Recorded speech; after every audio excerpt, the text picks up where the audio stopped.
Welcome to the Savage Worlds GM podcast. I'm your host, Jared Savage Daddy Gunning. Tonight's episode brought to you by Roll20.net, the world's largest virtual tabletop. Check them out today on Roll20.net. Follow us on social media. We're on Twitter and Facebook at SWGM Podcast. Throw us a buck on Patreon if you're down with what we're laying out. Go ahead. That's patreon.com/SWGM Podcast. Go ahead and like, subscribe, share, watch on YouTube channel Savage Worlds GM Podcast, and subscribe on iTunes, Savage Worlds GM Podcast. Tonight's topic, stupid GM tricks. Here to discuss it, Chris, the Savage Mommy Fox. Hello. Dave, the Rules Maven Scott. He's seeing things, man. One too many crit fails. Dustin, the Savage Intern and future cult leader. Horror. You must make a friend of horror. So this has become our version, or this has become our Deer Hunter episode tonight. So what we're talking about tonight, and if you're watching the live stream of the broadcast, feel free to comment in the chat. If you're a part of the Patreon group, go ahead and we did download bingo drinking card games. Feel free to participate. We do one with a central square that's, the free space when Jim's missing. Yeah, it's happening a little bit too often. So tonight's topic, when we talk about stupid GM tricks, what we want to do is we want to kind of just share some GM tips and tricks. We also want to share the GM tips and tricks that went horribly awry, and also the ones that work incredibly surprisingly well and are easy to implement. So this is a GM centric episode tonight. Get out the scratch pad. Feel free to write it down if you're watching in chat and you have something you want to add to it. By all means, go ahead and type it in there. We will definitely share. Yeah, that way we can take notes too, because I'm always up for new GM tips and ideas. Oh yeah, so the best things you do is go play in somebody else's game as a player and just watch that GM study. Most definitely. One of the biggest tips I would give any GM is never consider yourself done learning how to be a better GM. And not that that's really a problem. I think most of us have that self-conscious issue where we think we're the world's worst to GM after every play session. But absolutely, play in other people's games. Just sit and watch other people's games. You can learn a lot. Yeah, this is kind of an interesting topic, because just today I listened to, and I have not listened to these guys in a really long time, but I listened to the latest or maybe one past Fear the Boot. And they were talking about GMing and talking a lot about the imposter syndrome, where, as a GM, you always feel like I'm not good enough. I'm not doing a good enough job. I'm an imposter. I don't know what I'm doing. I run horrible games. And we all run into that. I still do. I still always second guess myself. And did they have fun? Should I have done this? Should I have done that? Why didn't I remember this? Why didn't I remember that? And, I feel like I am an okay GM. I'm going to start off with what I feel to be the most scintillating and best piece of GM advice you're ever going to get. So I'm going to start the show off with, I'm going to lead with something that's incredible. Never admit anything. If you pulled that out of your ass at the 12th hour, if you didn't prep, if you ran out of story, excused yourself, went to the bathroom, and came back with something, and the players go, genius, thank you. You are the Wizard of Oz. Stay behind the goddamn curtain. Never revealed the magic trick. And here's the thing. This doesn't even have to just be about what you did. It can absolutely entirely be one of the players rolls all the aces ever on a notice roll, gets some specialty hidden clue that you give out, and they run off in a completely unscripted track. You don't admit that shit was unscripted and you had to come up with it at the last minute. You roll with what that player says they want their character to do. You make it interesting and just go with it and never mention anything. They will think you're the greatest GM of the world. Yeah, I think you channel the Emperor from Return of the Jedi and go for the following. Everything is proceeding exactly as I have foreseen. Absolutely. Yeah, I mean, that's kind of leads into a point, kind of dovetailing into that is, GM tip, listen to your players and kind of listen to what they're talking about in between things, if you know what I mean. So my players, I'm running The Last Sons right now for a group, and hopefully none of them are listening, but there's something going on right now, and one of my players mentioned something about, oh, this paint that they're using must have some drugs in it or something. That's why they're going crazy. I'm like, oh shit, that's exactly what's in it. I hadn't thought about that. I'm like, so, but they haven't come back to that yet. I'm like, God damn it, come back to it, because I'm going to use your own idea. And they've gone off and done something else. But listening to my players, I kind of jotted that down. I'm like, oh, that's a really good idea. So I would say that's a big tip. Well, I think there's an aspect to that just goes back to the whole cooperative gameplay that we talk about so much on the show, which is, don't create your whole story for your character before the game starts, because then you've painted yourself in a box. The same is true of your actual game world and the stuff that's going on. Don't paint all of that story in, because as soon as your players come up with some weird idea that matches the genre, the setting, and the story you've already been telling, that's going to be the better thing to go with, because the player's already showing a creative investment in that response, rather than whatever it is you think was clever that you came up with beforehand. Going along with those ideas, I would say that every GM needs to learn how to improv. There are certain rules, like being a GM and being a comedian sort of run along the same line.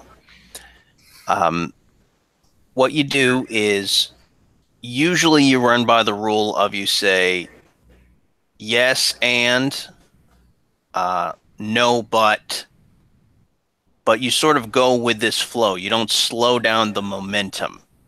And I think that a lot of people get into this battle of egos. And when you learn to sidestep the whole ego of, well, I put so much time into this game, or this would be so awesome. If you can manage the ego effect and just roll with it, then you can have a fun game. And the first rule of any game that I run, the first rule is have fun. It's got to be a fun game. I thought the first rule is we don't talk about Fight Club. You just broke the unofficial first rule. Oh, man, I blew that one. If that's the first rule, you're not supposed to mention it. Oh, well, I would say everybody's absolutely correct. Your role as a GM really is more like the producer of a reality TV series. Yeah. Well, let's see where the hot buttons lie with these characters, what the train wreck moments can be, and then let's kind of steer everybody gently down that path. Mm-hmm. So we have that horrible, horrible moment in the story that's also wildly entertaining. Use the creative edit to pick up on the really interesting stuff and leave everything else laying on the cutting room floor. So let me ask you guys a question as I kind of a GM tip. GM, is it okay to do? So on Sunday, we only play twice a week, and I'm trying to get more done per session and move things along. And the players actually wanted to go to a site that honestly has nothing really. They're not going to find anything. There's nothing they're going to be able to do in the adventure. It's a site that something happened like a month before they got there. I flat out told them, you can go there if you want, but you're not going to get anything out of it.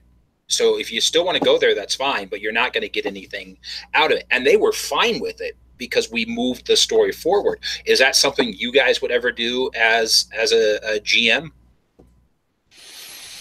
Depends a lot on the situation, I think.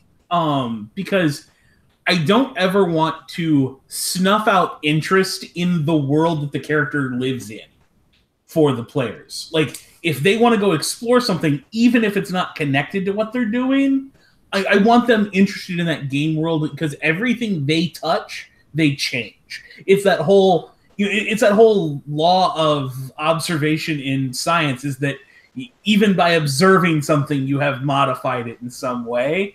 So therefore, I want my players doing that with the world. But at the same time, I can certainly see if it's completely out of left field, it's not going to achieve anything, and I know the players don't want to waste time. They are trying not to waste time.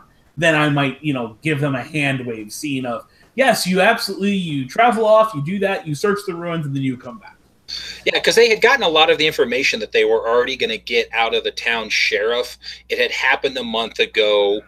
I gave them a lot of the information, and there was nothing left at the site because, it had already been cleaned up. I don't want to give a lot away in case somebody wants to run the game, but there was really nothing for them to see at this point at this site except the prairie.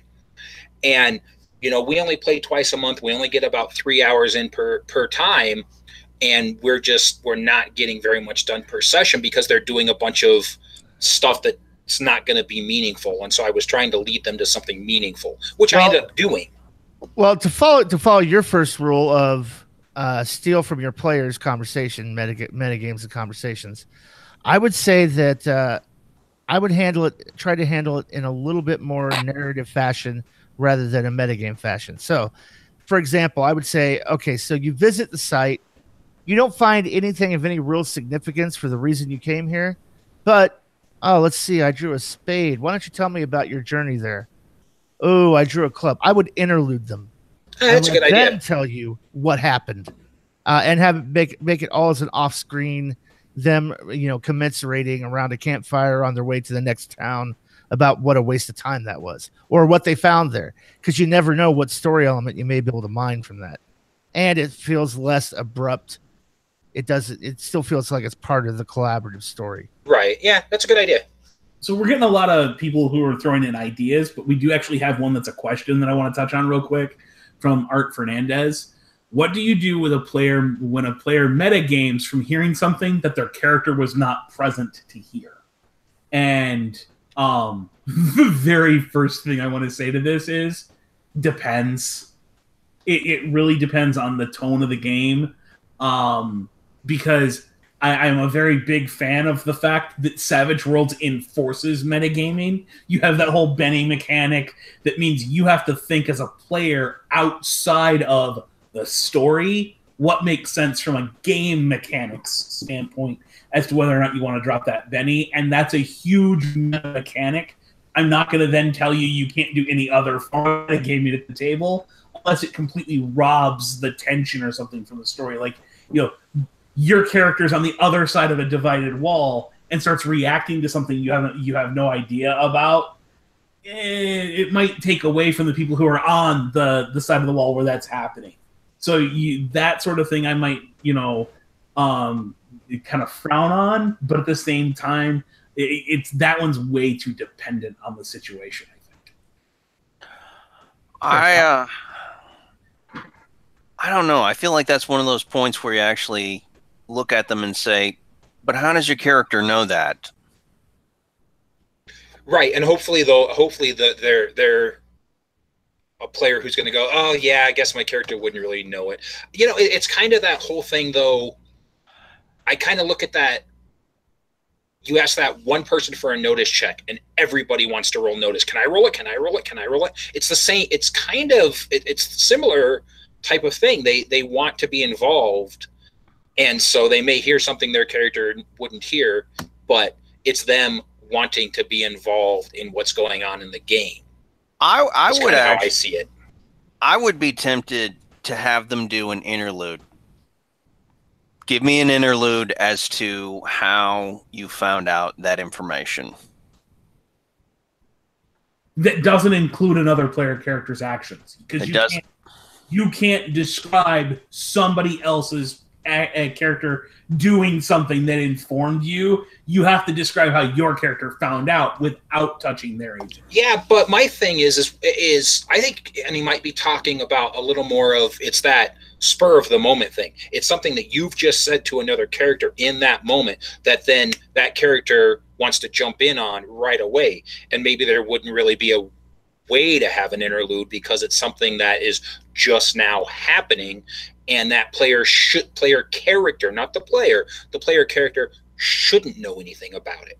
We've had that happen a couple times on the Friday night game recently, where because we're all sitting and talking, and we're not necessarily, because it's theater of the mind, always keeping track of who's standing in which scene, because it's a big ass freaking dairy farm. So you might have 2 people that are out in the pasture and 2 people in the loafing barn, 2 other people over at the burn down house, and it's like, okay, was your character involved in that scene? Because all of a sudden someone will pipe up with what their character says, and it's like, oh, well, I just walked up in time to hear it. Okay, that's a great way to handle that, but otherwise, we've also had times where, because it doesn't make sense for their character to have been involved, it's like, oh, wait, no, that's right, I'm over here. And the player will immediately retract their character's action because they're invested in that idea that, no, their character was over here doing this other thing. Right. Well, I would say as a GM in that situation, it's your ultimate responsibility to protect the story. And when I say the story, I mean the collaborative story, the way it's unfolding, not your story, not your plot line. So if here's my question too. Here's my measuring stick for that. At the end of the day, does it really matter? And if it doesn't, let it go. If it does, then reinforce and go, hey, wait a minute. I don't know how your character would know this thing is going on. And what the action you're proposing to take could have pretty big consequences and big outcome. So I'm going to need you to explain to me how your character knows. Yeah, I think that's a valid point. And then if it comes down to it, let fate decide it. Go give me a notice roll. If you succeed, then yeah, you absolutely noticed that or heard that, and you can act appropriately or act accordingly, or a smarts roll. How did you figure that out? Secondarily, base it on what's more fun for all of your players. Yeah. If that character couldn't have heard or seen or whatever the thing is that they're reacting to, and it's going to then leave them out of the next 20 minutes of gameplay because their character is now excluded from the scene for not hearing it or seeing it or whatever, absolutely let them come up with a way of how they know so that they can be involved rather than leaving somebody out. You always err on the side of what's going to be best for everyone to have fun at the table, even when it takes some creative improvisational skills to describe narrative. All right, So is Lindsay trying to get her dirty hippie games into on our Savage Worlds play to fun? Yeah, I think we should do that. I want to address CT. I want to address CL Taylor. Have you ever had a favorite GM trick blow up in your face, Dave? Oh shit! Or do we want to share? Because I was present for this one too. We were talking about it pre-green room. We've talked about this on the show before, but one of the last times I ran ETU, my girlfriend decided about 4 or 5 seconds she's enjoying the character and that she wanted to drop that character out. So she rolls up a new character, comes to the beginning of the session, and we had talked about this idea of, okay, let's have your character go out in role play, and then you can bring in the new one. And so I start a session with a flash forward. In other words, all the player characters are described in a scene standing over this player character's dead body, and the blood is pooling at their feet. And then I say, doodly, doodly, doodly, 48 hours earlier, and I launched the session. And I had 5 players trying to prevent the death of a player character the entire night, even though they were all aware she wanted her character to die. The character was going to die at the end of the session. They all bought into it, but they fell into that trap of chasing the white rabbit. They had to stop this thing from happening. Right. Now, I was a player in the game. David asked me as a GM before the game, what do you think of this? I'm like, oh, it's going to be fan-fucking-tastic. That's ingenious. It's a great narrative, ingenious way to do this. And even I, as a player, fell into the trap of we've got to save her. And until I was out of the game, went, oh, God, that totally did not work at all.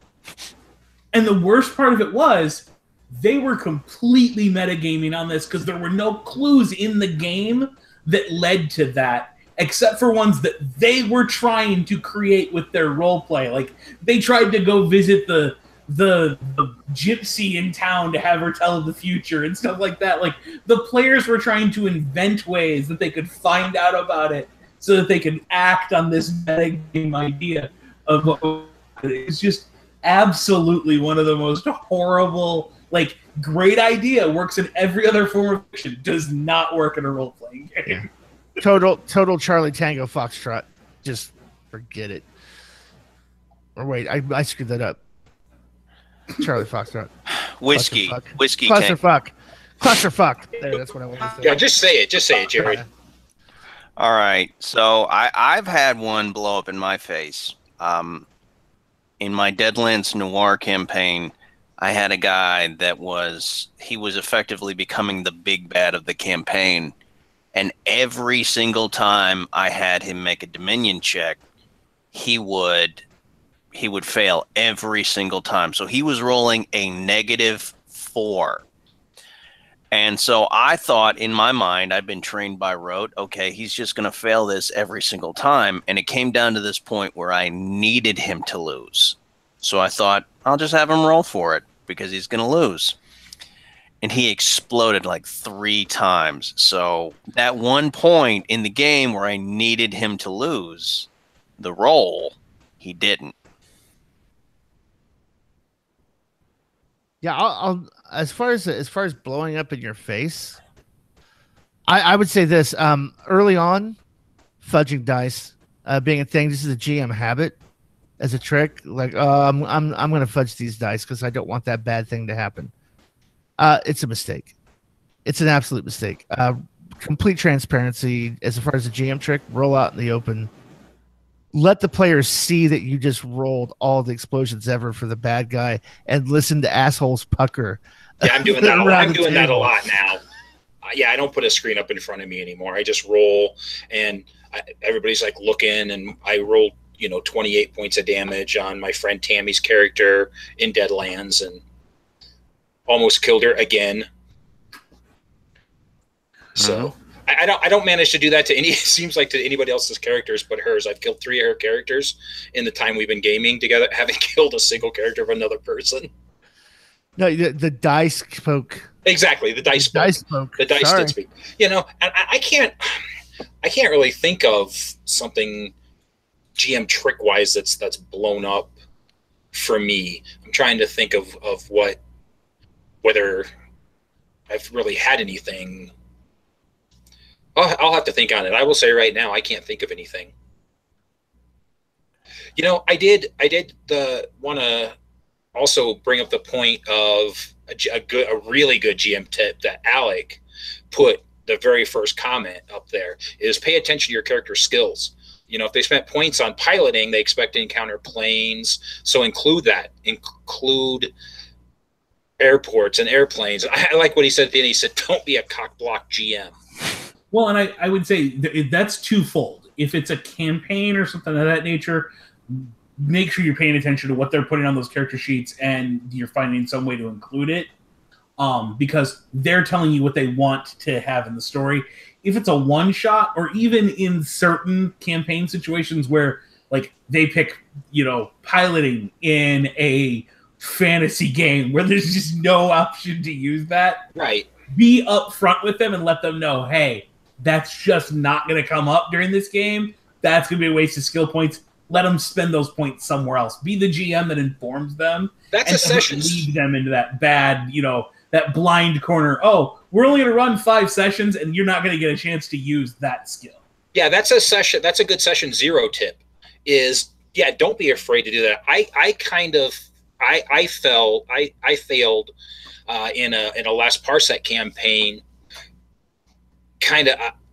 One of the characters wanted to be the language guy, and so he took all this stuff to be able to do all this language stuff and speak different languages, and I never had it come up, and I never really thought of a good way because in last Parsec you have robots that can translate for you, and you have universal translators. So he spent points on this, and I failed as a GM because I should have said, hey, that's really, I don't know how to work that into the game with universal translators and things like that. And maybe I should have told him, hey, spend those points somewhere else, or how do you see this working in the game with that type of technology? Something you could have done, Chris? You could have moved it over to knowledge electronics or knowledge programming, because programming is a language. Yeah, and I didn't even, like I said, I think that's a failure on my part because I didn't even think about that type of thing, and then it never came up in the game.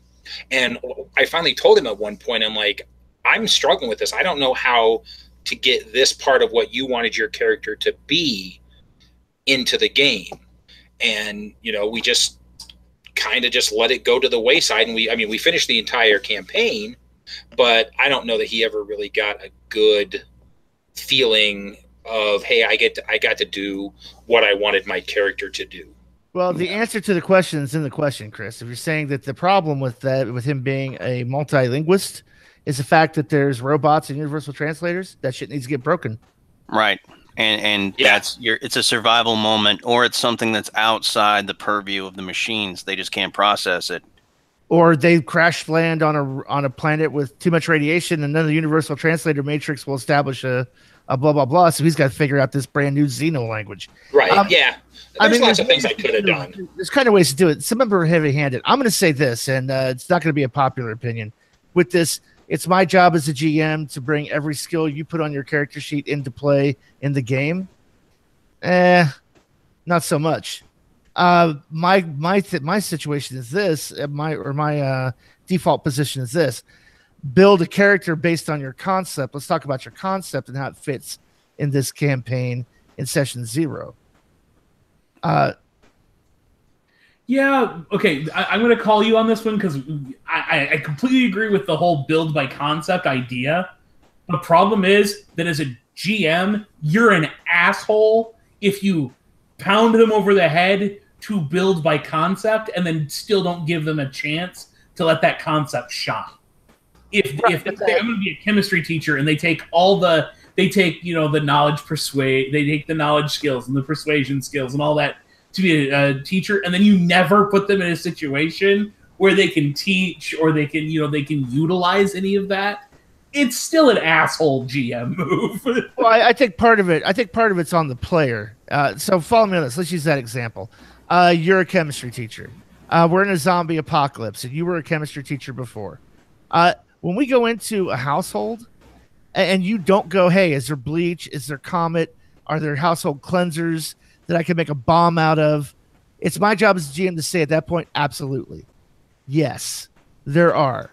It's not my job to put you in a situation to go, hey, over here, here's shit where you can make a bomb, make a roll. And I'm not being a cockblock GM if I don't spoon feed you that situation.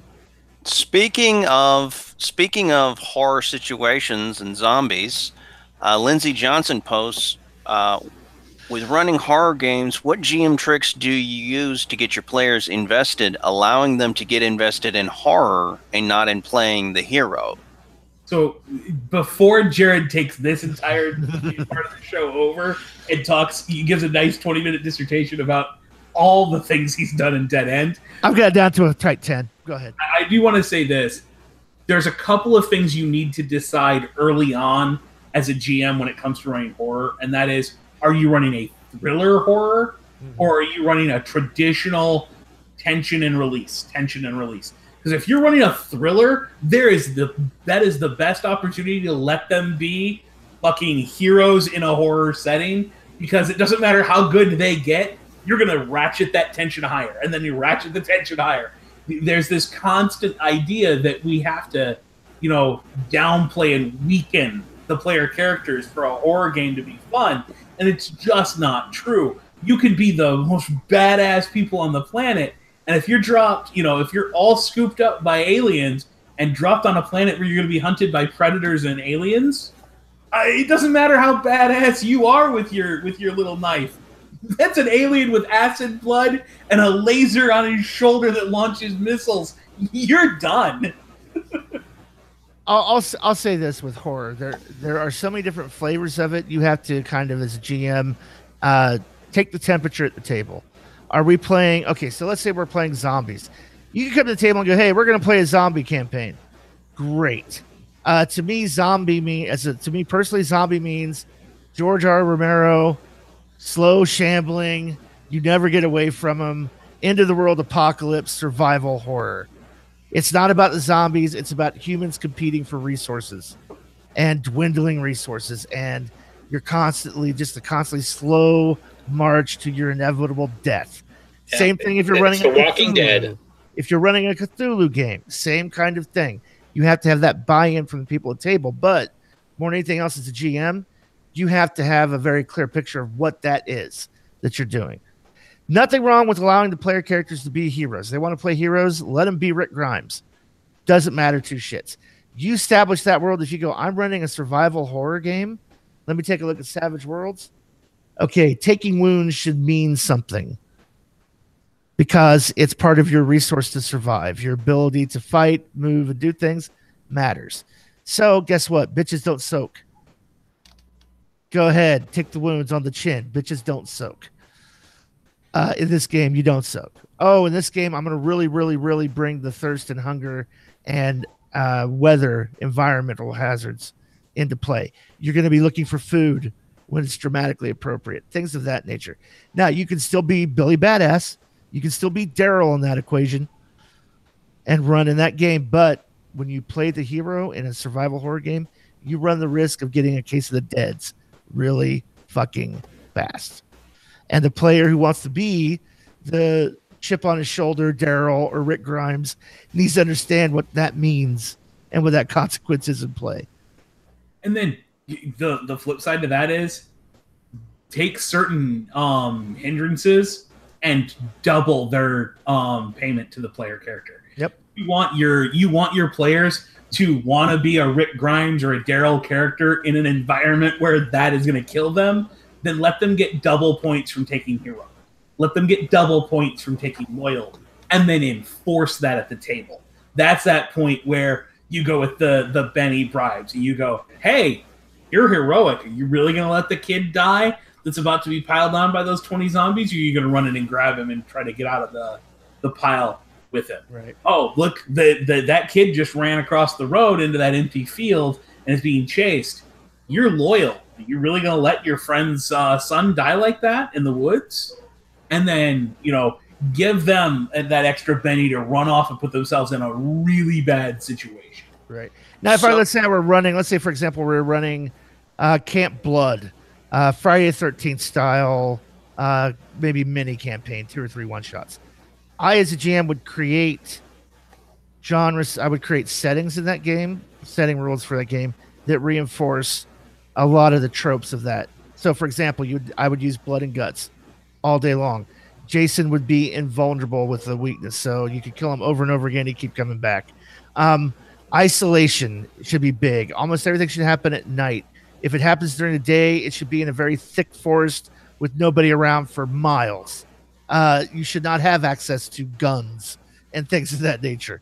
And then I would put in setting rules like oh god, I can't think of the name of the trope, where you're not aware of genre blindness. I would put an edge in there or a hindrance in there called genre blindness. You get a Benny every time you do the stupid wrong thing, like, oh, the killer's in the house. I could run out the front door to the car with the keys in it, or run up the steps away from the killer and hide in a closet that doesn't lock. Right, in a bedroom upstairs. Yeah. Right.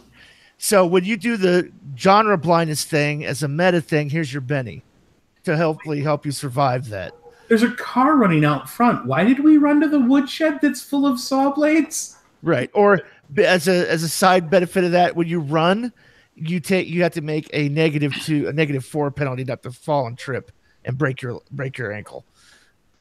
You just kind of feed into whatever it is, the style of horror that you're playing, and it's really hard to say in a horror thing. I think what it's trying to be brought across is how do you reinforce the low action kind of survival horror, right? And how do you keep it from turning into Scooby-Doo?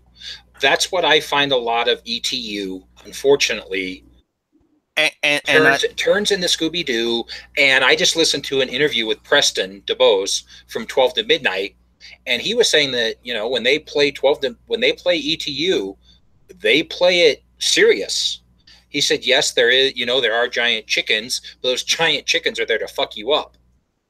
Well, and I think there's an aspect of that goes back to the whole buy-in You know, and one of the things I think Lindsay is asking is how do you get them invested in buying in? And part of that is just that agreement during session 0 that, hey, this is what we're playing, and we're not playing it tongue in cheek. We're playing straight up. You just walked into a murder scene and you're scared for your life because you, for whatever reason, you're not interested in calling the cops. You're just terrified and want to run away into the dark corners. So here's what you gotta know.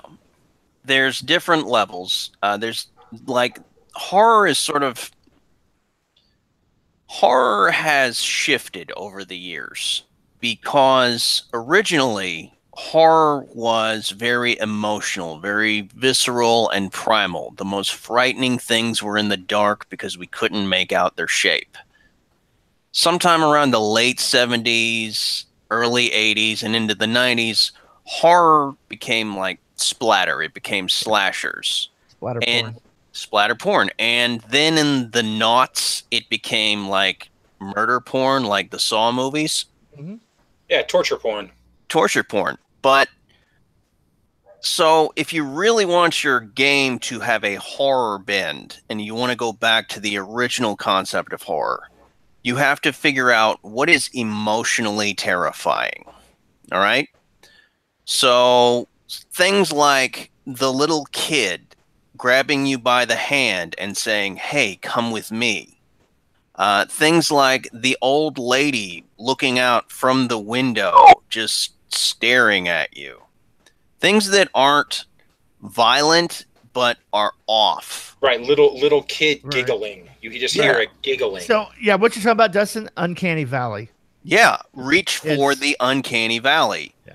You know, a mannequin that starts, like a mannequin that comes to life and starts telling you its life story, and you're like, it sounds like it's convinced it's a person.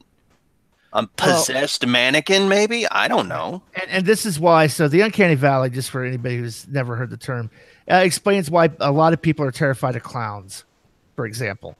Because there's a painted-on smile. Everything's kind of obscured. It looks like a forced happy face, and you can't see the subtle movements and emoting of the person behind all that makeup. So while it looks human and it seems human and it should be fun, it's slightly off. And your psychology makes you go, you know, this is wrong. No, this is wrong. It's the light at the end of the hall that flickers instead of darkness. Anything that is going to try and dominate over you as a monster will just remove that whole horror aspect. It will turn it into a heroic sort of issue. Like real predators, when they stalk, they try to either not be seen or they try to blend in. So if you have somebody trying to lure you somewhere in a game, or if you have somebody trying intentionally to look like very hard, like they should be there. Well, let's talk about it. Spoilers. If you haven't seen the new It movie, spoilers. The opening scene with the very idyllic, hey, I'm playing with a paper hat boat in the rain, and I'm a kid, and I'm trusting, and you as a person watching that, seeing a clown kind of just half in the shadow with a storm drain, you as the observer of that go, no, oh God, run away. Oh yeah, my heart started beating faster. And when it's like, oh, come on, don't you want this? Don't you want the balloon? Go ahead, take it. And you see him like, you're like, no, don't do it. And then when his arm comes off, you're like, oh God, that's Uncanny Valley. Two things about that really hammer it home, that just gut you in that scene. One, his eyes start out blue. And then about halfway through, even though everything he's saying is creepy as hell, what makes it so unholy is they go from blue to gold. Uh-huh. And then after he turns into the monster and sort of rips Georgie's arm off, and Georgie tries to get away, is just the nonchalantness of how he reaches out and just pulls him in like, it's Tuesday. I got something. Right. And it's the same thing that makes the Friday the 13th movies scary. It's all the Uncanny Valley stuff. It's psychological. It's psychological influence in horror. It's ratcheting up tension with release, usually through violence, or ratcheting up tension with the false scare and then releasing it. I mean, doing horror, it's difficult. Even to do well as something you have control over as an author or a creator, it's difficult to pull off. Trying to pull it off in a role-playing game, you really have to have the players' buy-ins and mechanics that reinforce a little bit of helplessness, and really have to narrate that psychological stuff over and over again. A little bit of helplessness, but also a little bit of hope. In Silent Hill, do you know what makes Pyramid Head so frightening? Is the fact that you know there is a limit to the amount of time him and the other monsters will be present. If you can just make it a little bit, and he's right on your tail, so it creates this 50-50, 80-20 chance of he will or he won't get you. He's too powerful. He's pretty much invincible. But the fact that you've got a little bit of hope that you can escape and survive, but it's just so minute, that's where it really ratchets it up. All right. Well, not to turn this into the horror GMing episode, because we're talking about GM tricks. The last thing I'll add to the horror topic before we move on is also pay very close attention to, where we're talking about, disempowerment and things like that. Make sure you're paying attention to not disempowering the player's fantasy of their character. If you got a character who wants to play the Daryl, the silent killer in the woods, absolutely give them opportunities to do that, but then take away something else. So, a great example of this in pop culture right now is Stranger Things. You've got these kids who are going out doing these fantastical adventures in an age where there weren't cell phones. They can't just grab their phone and call mom and dad. Hey, little Billy just fell in the Demogorgon. No, they have to face this thing down on their own. They gotta grab shovels and sticks and digging back out and things like that. You put your players' characters in a situation that naturally takes away their ability to get out of it without getting through it. Make the scenario lead them to wanting to get through it. So if that means playing in a time period where there's not cell phones, or putting them out in the middle of the woods, or take a look at what's going to immediately allow them to bypass the seriousness of the event, and then take that away somehow. The paranormal activity is shut off the radios in the area, or the TVs aren't working, so they can't get the alert of whatever's going on, etc. Right. The adults don't believe them. There's when they go to the authorities, there's no help. The cop shows up, and you're, oh my God, we're going to be safe because the cop is there. They rush out to the cop. The cop's, what's going on? And then the fucking knife comes through his chest. Run from the killer. It's the dangling the carrot and then pulling it back at the appropriate pacing moment. They catch the boyfriend, and he's the one that's going to go up for it. And it makes a logical sense that the boyfriend's really the killer, but the monster's still out there, and they see him walking around at night. So a nice out for this conversation is Art Fernandez's next question, because I know that we all have these. So I think we found our new show topic for later. Had any Benny burning tricks that did not work or worked too well? Yes, I have one, and it's a trick that everybody uses. Are you okay with that roll? Are you all right with that? Yeah, you all right with that? Yeah. I learned. I think I learned that from Jared, and I still use it. You all right with that? You think that's enough? The Benny bait is awesome. No. I'll spread another one. All right. So what you end up with? I ended up with a 7. All right. Well, I got a 2. So yeah, you're good. Yeah. Congrats, you won. Yeah. One of my as far as a Benny burn. Well, I don't know if it's a Benny burn. We're talking about Benny burning, siphoning off bennies. See, I'm going to say this. To me, it's always more about the tricks that work too good, like the Benny bait. Are you happy with that? Because I'll get more of them off the table than I intend to. Because it becomes just this natural habit, and I end up asking it on rolls that I shouldn't be baiting them to throw. Right. Them yeah, on. that's true. Gotta be careful. but I'd never end up in a situation where the players are too flush with bennies, because in that moment I'll just stop giving them out as much. Because I have ultimate control over when a benny flows from this side of the table to the other, I don't have to worry too much about them having too many. But yeah, when all of a sudden they start burning them when it doesn't matter, I tend to feel bad if it was a bait situation. You know what? I'll kind of go back to the horror topic here for just a second. Part of isolationism, part of that theme, that tension, that tone, I may say, hey, let's see, everybody starts with 3 bennies. Good, that's all you're getting this session. Because we're playing a horror game. You get the 3 you start with. We're not playing Joker's Wild. We're not doing anything. You've got those 3. Make them count. I would say not including Joker's Wild in every setting where it's not appropriate. Is a good Benny Burn piece of advice.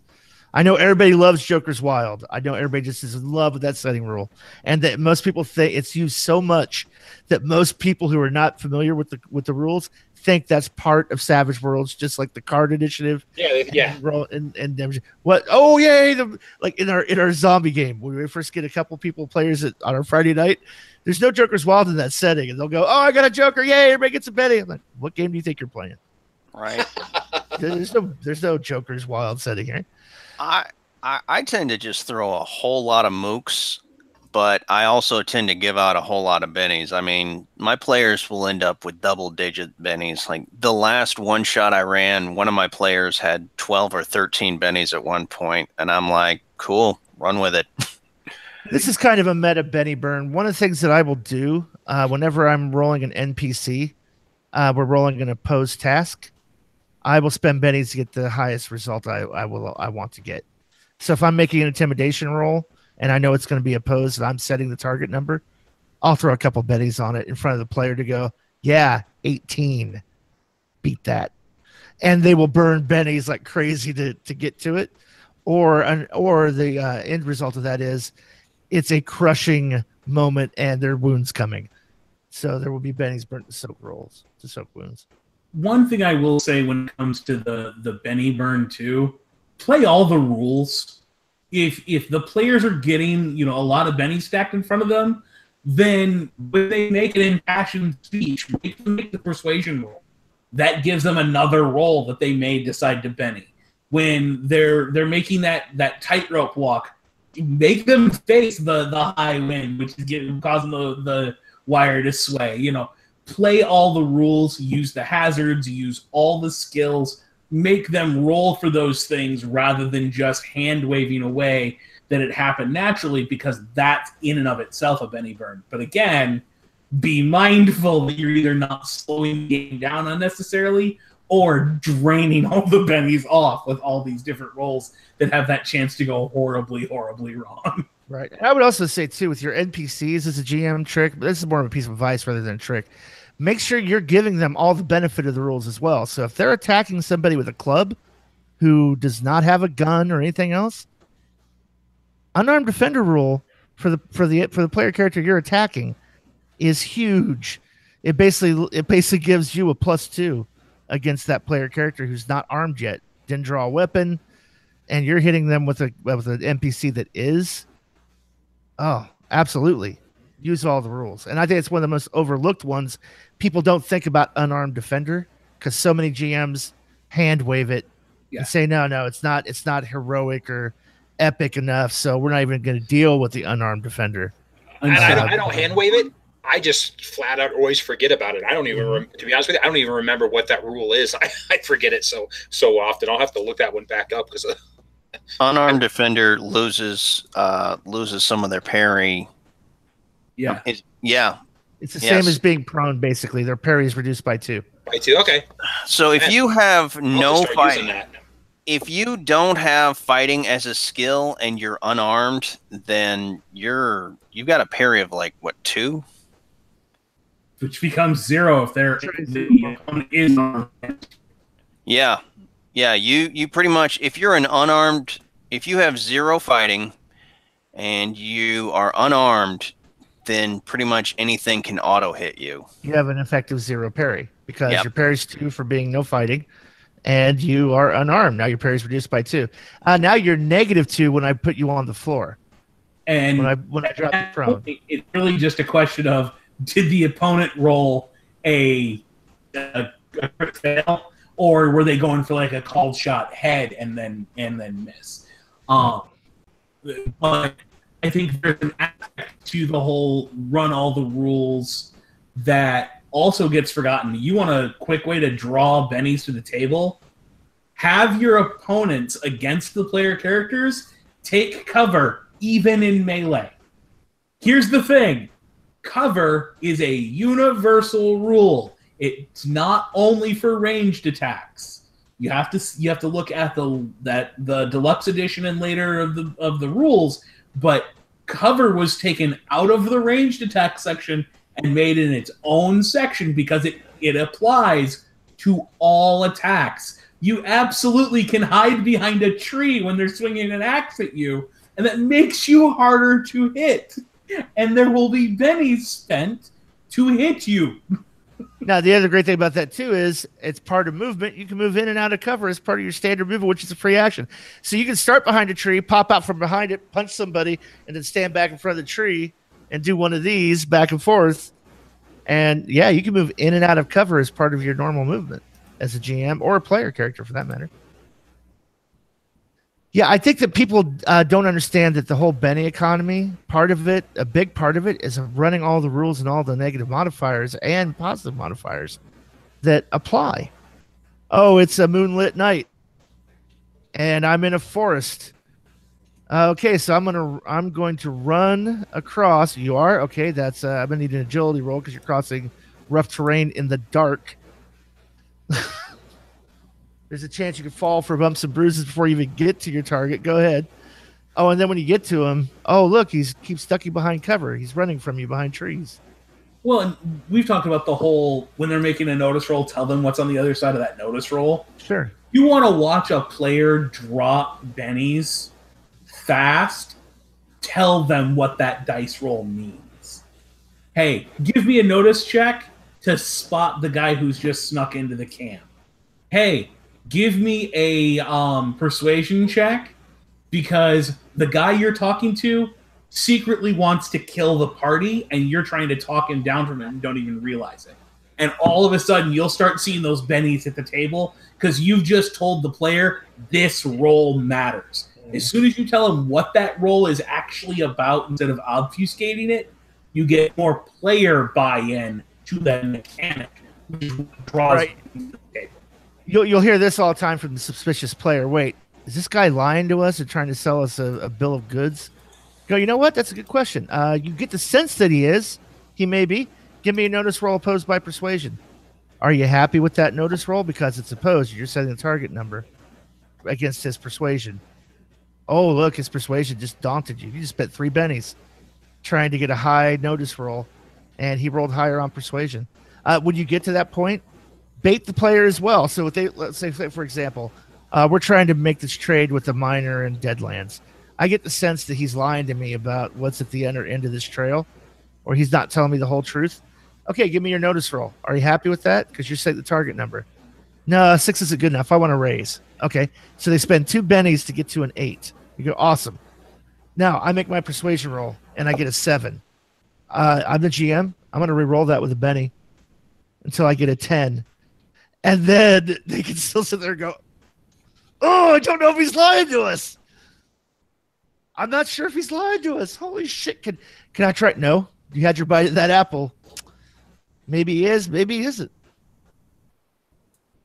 I mean, if you want to talk about burning bennies, the ultimate is playing on character paranoia. Metagame paranoia. Oh, yeah. Yeah, definitely. And that goes back to that whole listen to your players thing. Your players will tell you what they're afraid of at the table without even realizing that they've said it out loud sometimes, and you can absolutely capitalize on that and hint that that's the situation, even if it's not, and the bennies will hit the table as they're terrified. Or just listen to those whispered conversations when they're trying not to let you hear. So, I was kind of interested in Ruben's last question. Um, uh, let's see. Oh, terrible GM decisions that somehow went right. I don't know that I don't call it a terrible decision, but I go back to the story I've told before. The very first ETU game I ran at the convention for our ongoing, where I decided, again, let's have a real quick interlude, and 3.5 hours later they had never left the frat party.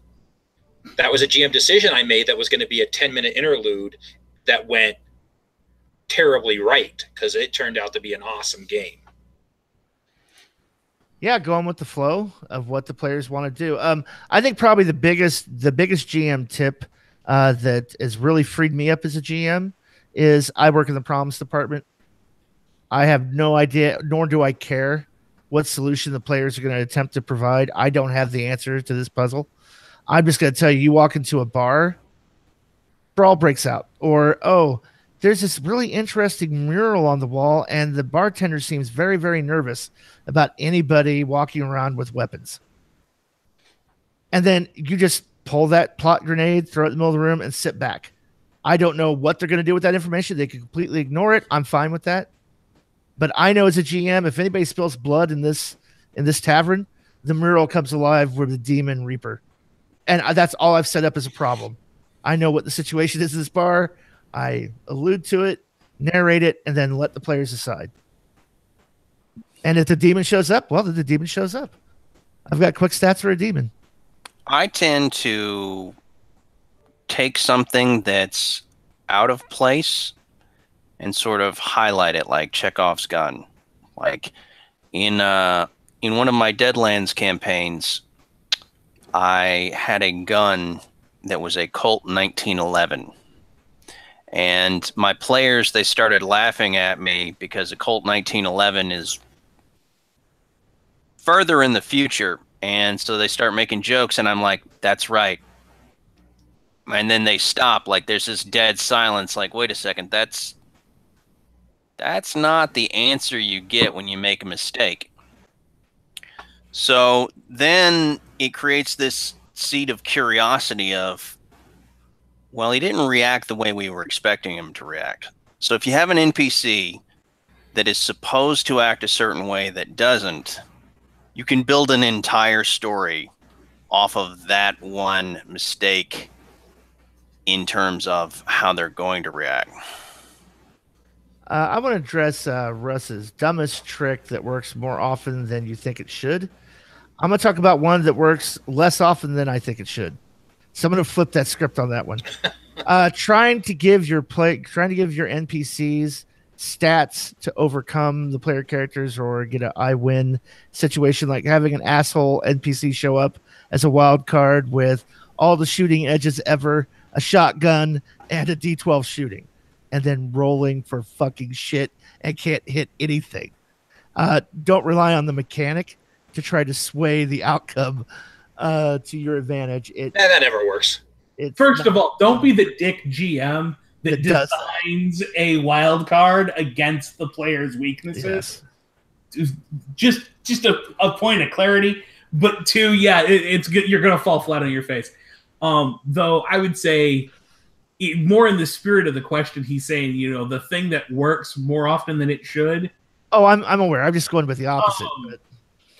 God, the list is long, but it really depends on knowing your players. If you know your players, you know that irresistible bait you can throw out that's going to hook each and every one of them. Like, and not to tell tales out of class or anything, but Dustin will hook, line, and sinker swallow whole anything that's slightly weird. If you can add an element of odd weird to it, where it's, and I don't mean like weird horror like we were talking about with the Uncanny Valley, I mean just weird, like the Dutch being involved in a French and British thing. He's suddenly got to find out because he's just a curious type of player, and you can absolutely play on that. Jared is absolutely the guy who's going to act with before he thinks. So if I set up a scenario where if the players took a moment, 5 minutes to come up with a plan, they're going to be way more successful than if they charge headlong in. But Jared's not that guy at the game table. This is Fast, Furious, Fun, Savage Worlds. So I'll throw those problems out and let him just trample the party right into the horrible part of it. So learning your players and learning their individual bait is the one that you probably, like, it doesn't sound great, but it works every freaking time. Knowing who your players are and playing on their meta game at the table, that definitely works. I think that goes a long way. Yeah, well, that's just my play style. I want something to be happening. If we're gonna sit around for 5 minutes at a game in-game character and discuss it, oh no, no, we're doing something. We're doing something now. I'll give I'm not have to be the leader. It doesn't be my plan. If somebody comes with a plan, I'll go along with it. But if they fail to come up with a plan, well, now it's time to act because too much time is going by. We're losing opportunity. So yeah, I will dive head into a bar that I know I should not be going into because it's the worst thing that could possibly happen, and then everybody else has to deal with the fallout from that. Monkey meet wrench. Here we go. Yeah, inaction leads to your action. Yep. Don't take too long talking about this. Ooh, I'm getting itchy. I'm about to do something. And what's funny is after you play with me as a player, I can see it in the other characters. Like they're really kind of, oh crap, we need to make a decision quick before Jared's character does something. So you're reinforcing that just as a player, yeah, which is good. Well, I mean, and not just to sit here and throw the guys under the bus. Like I'm the exact same way. There are little things that the GMs who know me can just pepper into the game, and I've gotta jump on them. And unfortunately, it's typically like, what is the thing I can put in front of Dave that puts him in the absolute worst position? And I am a sucker for it. Every time my character, oh wait, it's a zombie apocalypse. Yes, I will absolutely walk off into the woods armed with nothing but a bow and a pair of moccasins by myself to track down the 2 party members who went missing. Oh, there's a giant trail of where 30 people trampled the ground. I'll take point by myself. Of course I will. The thing about it is sometimes you just have to push the story forward. I mean, it's not necessarily that you want to derail things or that you want to do something crazy, but sometimes it's important to have something happen so that momentum begins to build. And that's from the player side. From the GM side, I will put it out there to sort of poll, but from the player side, and Dave can tell you this, if it comes down to it, and my character will dress up as a mime and try and infiltrate the French embassy. I've seen him do it.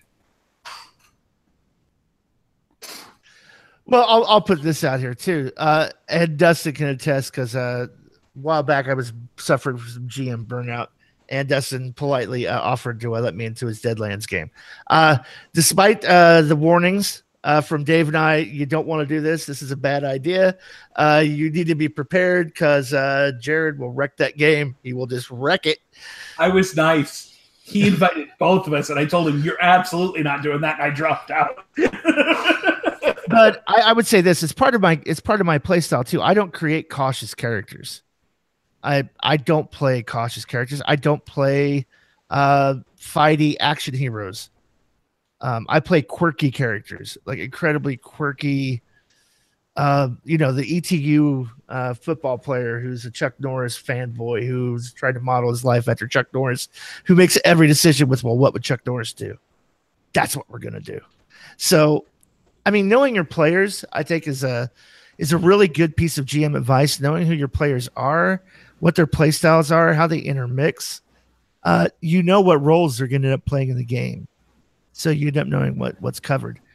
I'm going to real quick just introduce something that I think I want to talk about as a GM fail and a learning lesson.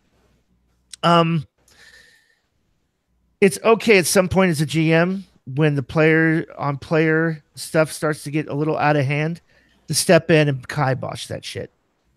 So, for example, at one point, Dave had a character, thought, it'd be interesting to play the mean, curmudgeon character.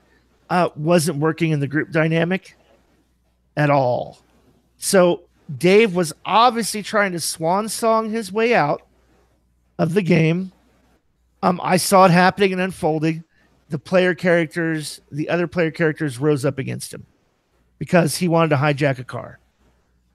And then they started PvP, started using bennies on each other to get raises and blood and guts, extra damage. At some point, when the first opposition showed up, I should have stepped in as a GM and went, hey, time out. Dave's character is narratively trying to leave the game. Let him leave the game. That's what we're trying to do here. Stop with the PvP. Kibosh it. The point of this whole scene is Dave's character trying to exit himself and bow out from the party because it's not a good fit. And you guys are turning this into a spiteful, mean, competitive PvP round. This is not World of Warcraft. Knock it the fuck off. Didn't step in. Should have stepped in as the GM. I'm going to say that. So sometimes it's your job and responsibility to kind of go, hey, knock it off. That's why they used to call the GM and back in the olden days, the referee. Yeah. Yeah. Yeah. So, and I would say, you can have that kind of discussion, player session 0, and everybody agrees, and then still have it happen at the table. So. Oh, and you can have this happen among, really good friends where suddenly somebody's, feelings get hurt by whatever happened at the table. And, that's just one of those, one more task the GM has as, arbiter of everybody's fun. You have to recognize when that stuff's getting out of hand and step in, take that moment to either, turn the game to the side and, hey, let's all play cards tonight for the rest of the night, or, whatever it takes, whether you can get the session back under control that night or hey, let's call it here and we'll pick back up when we're all in a better mood. Whatever it takes as a game master, it's your job to know your players well enough to protect everybody's fun at the table so that nobody walks away upset. We play these games as a hobby to have fun. Don't turn it into work. I would say, too, one of the better GM tips I would give is in combat, reinforce the fast, furious fun, start a countdown. Yep. Countdown is one of those things that really gets overlooked. The Shane Hensley Initiative countdown. Yep. And if you want to see it work in practice, go Google or YouTube search for Shane Hensley convention game.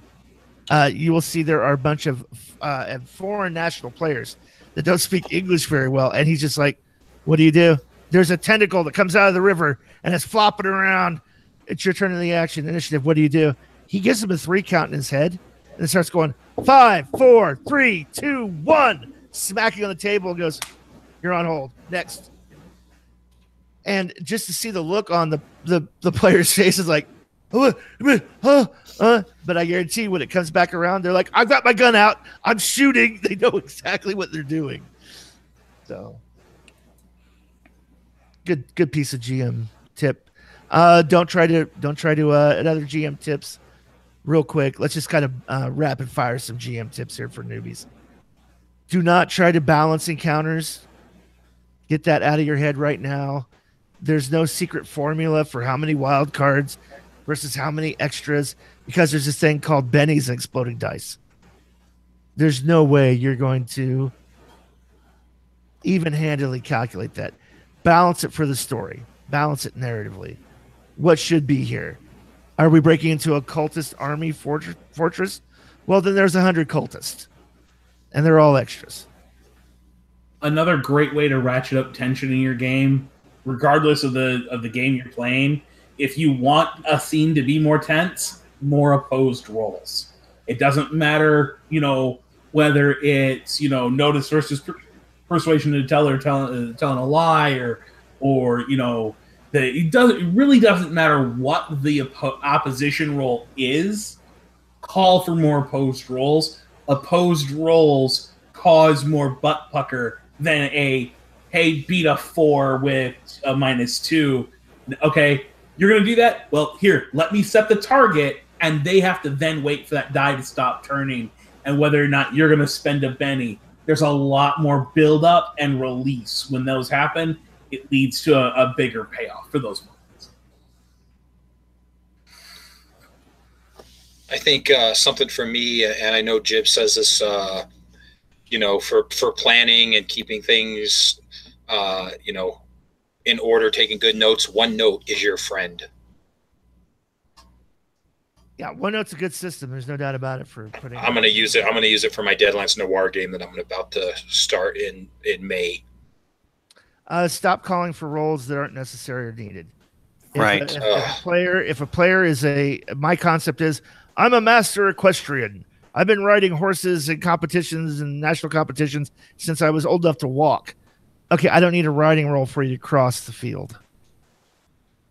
That's a given. I don't need a notice roll for everything. Right. Only call for rolls when they count. If you don't know what's in the forest, don't call for the notice roll to detect what's in the forest. Just tell them. Like, for example, here's a great example. You want to talk about not in an investigative game. No, you find the clue. Because what they do with it and how they go hunt it down is what's interesting. Not whether or not they find the hidden clue. One of the things that I always see in all these games is people will have you make a driving check just to drive down the street. You don't make an agility check if you're going to walk. You don't roll a die to just go to the mailbox. The only time you ever roll things like driving is when you have to drive defensively, drive stealthily, drive evasively, drive at speed for any reason. Yeah. In a chase.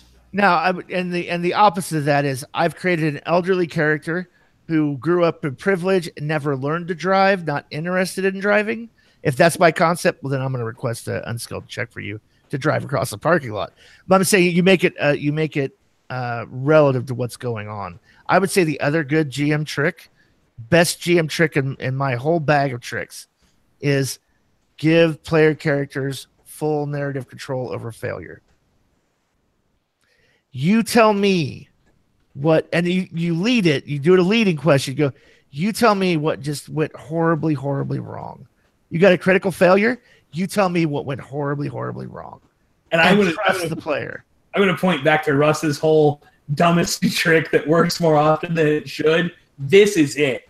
You hand the player characters control their own critical failures, they will be worse beyond a shadow of a doubt than anything you would have done to them at the beginning. Right. And they're also kind of telling you what they want to happen in the game based on that. Like, just for example, we're playing a zombie game Friday nights.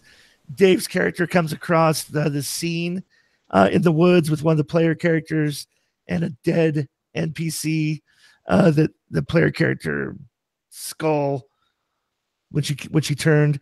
And Dave's like, I want to look at the body, see if there's any marks, or if I can kind of forensically tell how she died. What was the cause of death? I'm like, sure, give me a healing roll to determine that. Critical failure. You know what, Dave, what horrible, horrible thing. I'm convinced that the friend that he's with killed her. So he turns around to this guy that's his mother and goes, holy shit, that guy we trusted he was out here with, he killed her. He flat out murdered her, straight up murdered her. And I'm like, I, as a GM, would never have thought to go that deep and dark in 100 years. So hand over critical failure to the players. They're going to be 100 times harsher on themselves than you could ever be. Things that would get you shouted at for being a dick GM. Like, dude, why are you being a dick? The players will do to themselves. I'll do to myself, though. There is a limit. Again, that's one of my faux pas as a player, is I'll put myself in the worst possible situation.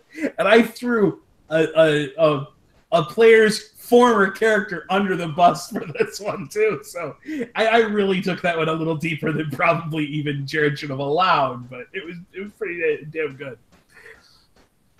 Jared did not referee properly. Oh, are you kidding? That was the perfect referee. Oh, because now this guy's got psychological trauma on top of trauma. Oh, my yeah, God, there you I trusted these people to come onto my farm and survive with me. Now they're killing my parents. Oh God. Oh God. And the other player completely bought into it too. There's this level of buy-in that once you get with an established group who understands the tone of what you're trying to play, they will support you in that storytelling. Things that you think like, oh God, no gaming group is going to go for this. If they understand the tone of what you're doing and you've made it clear and you've made fair calls on what's happening and you're showing, hey, look, I'm not out to kill you guys. The setting is built to be a meat grinder, and we all agree to that. And that's what we're playing. Then it becomes a thing like, all right, well, what interesting way could I possibly die this week? Wait. What do you mean the scariest character in the setting is John Stamos? Or a little girl. Let's not talk about creepy John Stamos. Yeah, or little girls. It's the uncanny valley thing, right? It's the oh God, this is wrong. It's the thing that's not supposed to scare you that will frighten you the most. Like, holy shit, that's not supposed to be here. That doesn't just scare me. That fucks me up for life. Mm-hmm. Yeah.